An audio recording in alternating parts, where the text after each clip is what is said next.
Hi, this is John Bennett from Total Rockstar Blueprint, and today for our Musician Series interviews we're talking with bass player Ron Francois. Ron, great to have you on board here, and if you can tell us a little bit about preparation for gigs, rehearsals, what happens at Soundcheck, things you need to look at, and when you're on the gig.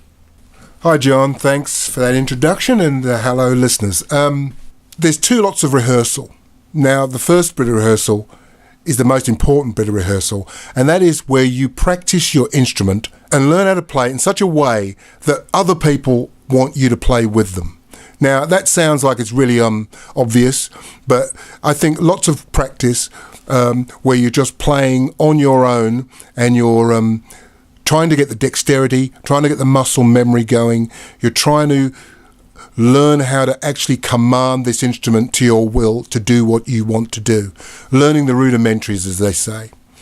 Dexterity is really important, so repetitious playing is the thing that you've got to really look at, because in bass playing a lot of it is repetition. That's where the groove is, being precise, being reliable, having a sound, learning what the sound is, playing close to the fretboard, learning what it's like playing above the bass pickup and the treble pickup, what those intonations of the guitar, nuances, all these things, you just, by practicing all the time, you're going to learn how to do these things properly.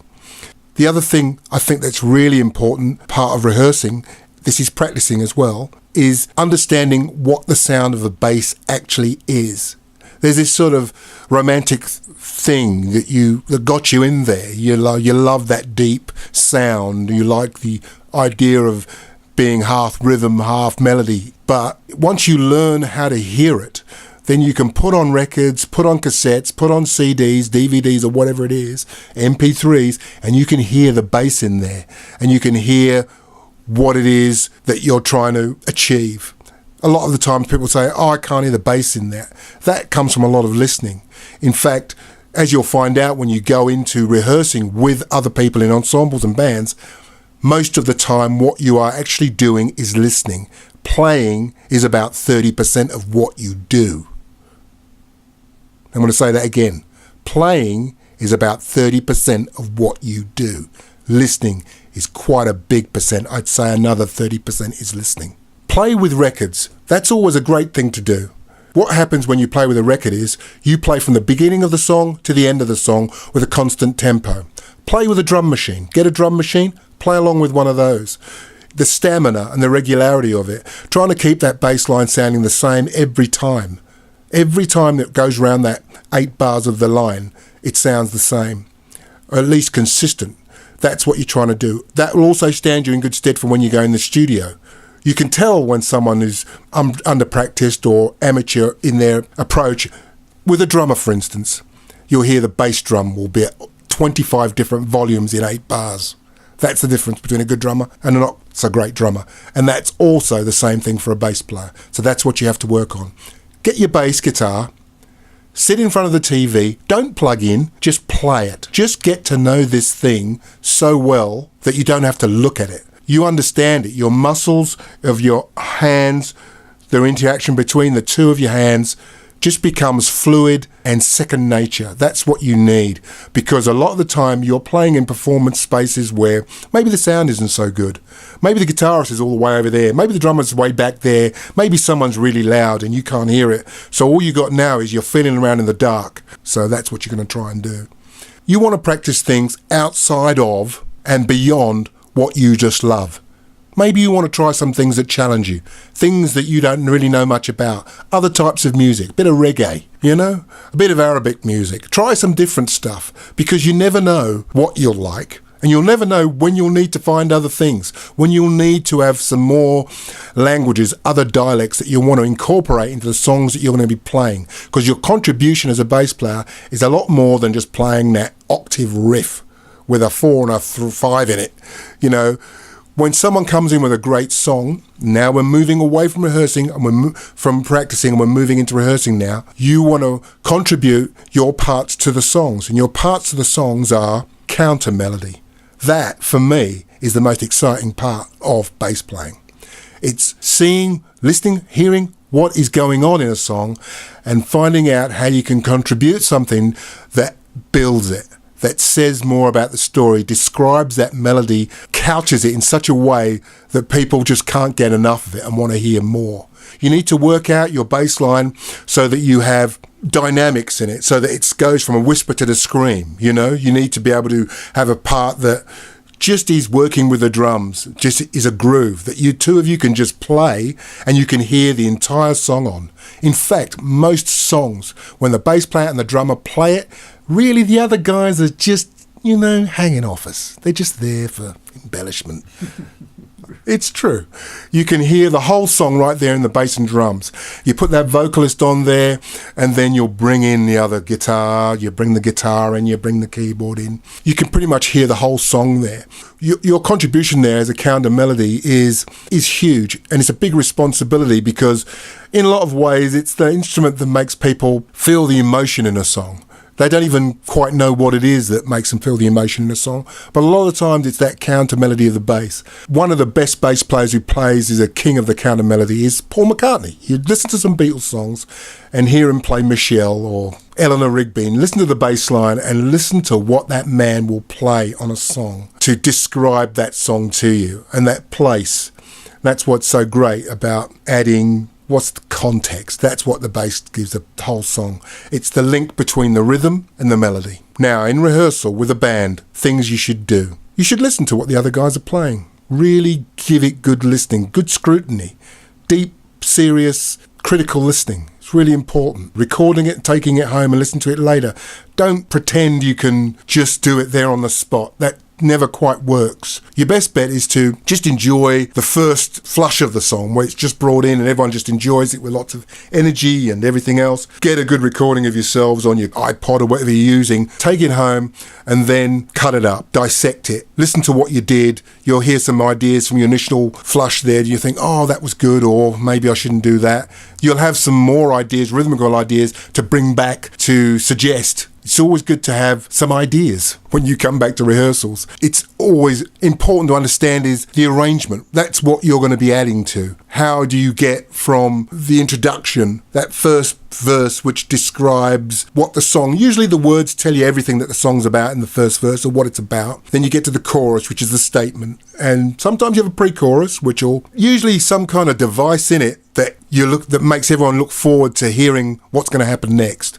Just ups the gears there. So how you arrange to play the first part different from the second time you play it. You play the first verse a certain way, you play the second verse another way, you play the third verse another way. You need to work out the arrangement so that your song has a path, a story, a trajectory, a dynamic picture. Because you can't just come in there and play for 4.5 minutes the same thing all the way through. Not unless, of course, see, there's always a caveat on anything you do. Unless, of course, you've got a singer who is just pulling something out of the air, where all you're doing is sitting back there and just creating a floor for them to do that on. Sometimes that is the arrangement, but usually you have to go through the other bit to find out that was where you're best suited to be. So always have your ideas on the arrangement. Sometimes just you and the drummer need to sit back and have a good long chat about what it is you're going to be doing. John and I used to do that a fair bit, and it would save us a lot of time later on trying to figure out what we'd done.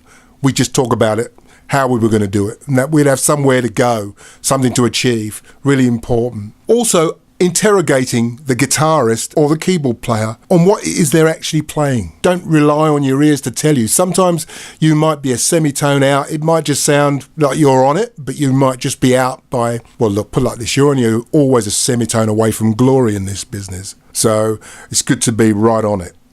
Ask people, what is that? Is that a major 7? What is that you're playing there? It's a minor 9. Okay. That 9 might be the special something that makes that song work. Just major and minor isn't going to do it here. So as far as practicing, which I think morphs into rehearsing, those are the things that you need to cover. When you're rehearsing, of course, with the band, repetition's the thing that you need to bring into it as well. So you take your repetition from your practice to rehearsing.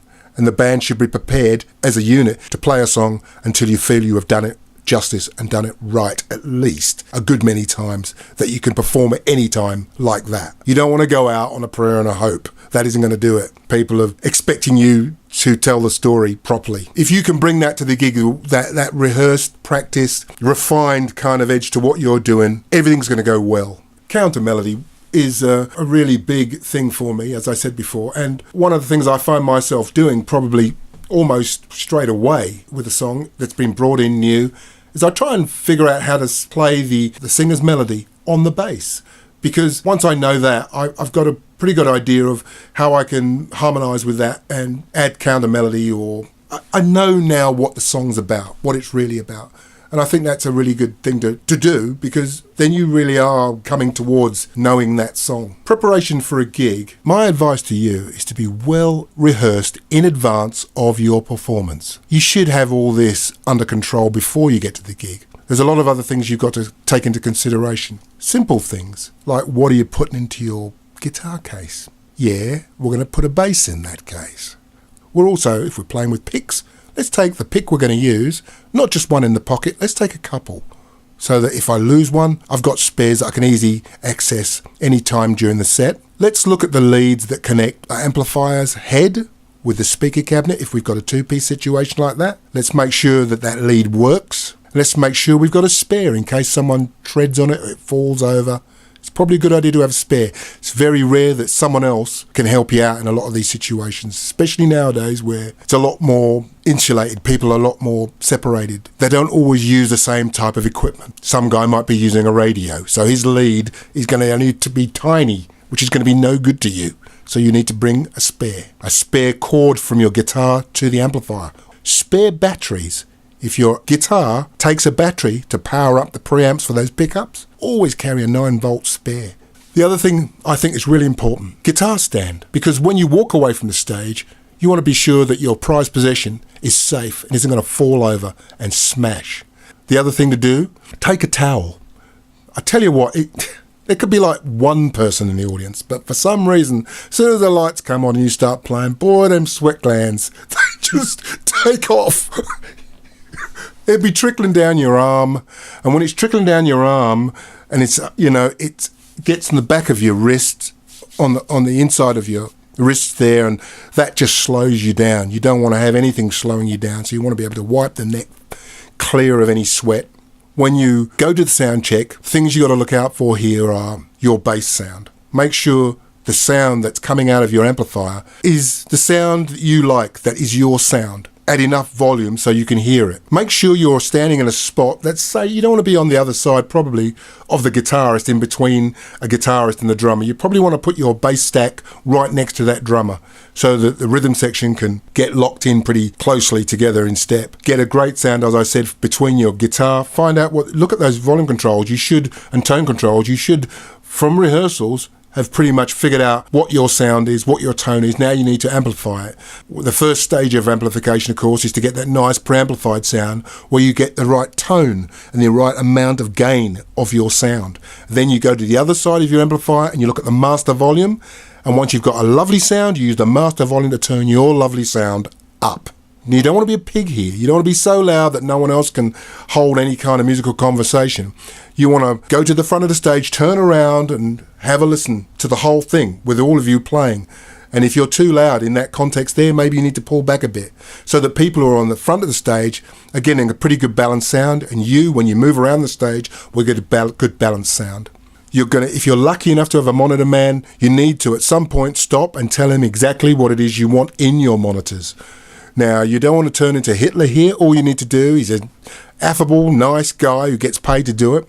Just want to be polite and say, could I have some kick drum? Because if you're moving around the stage, it's nice to have the kick drum at the same volume throughout your performance movement. You don't want to suddenly move into spots where you can't hear the kick drum.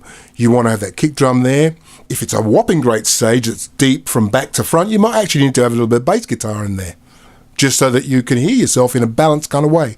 Having your bass come out of two different places, not very loudly, but just from two different sources, can just round it out and make it sound a whole lot better and a lot more even. Now, snare drum's a nice little thing. Again, just enough to just balance out the sound between the real snare drum and your monitor. You just get a bit of snare drum in there. If you're singing backing vocals or lead vocals, you need to get your sound of your voice in your wedge pretty good. You need to spend the time to get a great sound so that you can perform it. If you can't hear it properly, then you just can't do the songs justice. And if you're going to sing in harmony with anybody else, it's a really good idea to be able to hear those people too.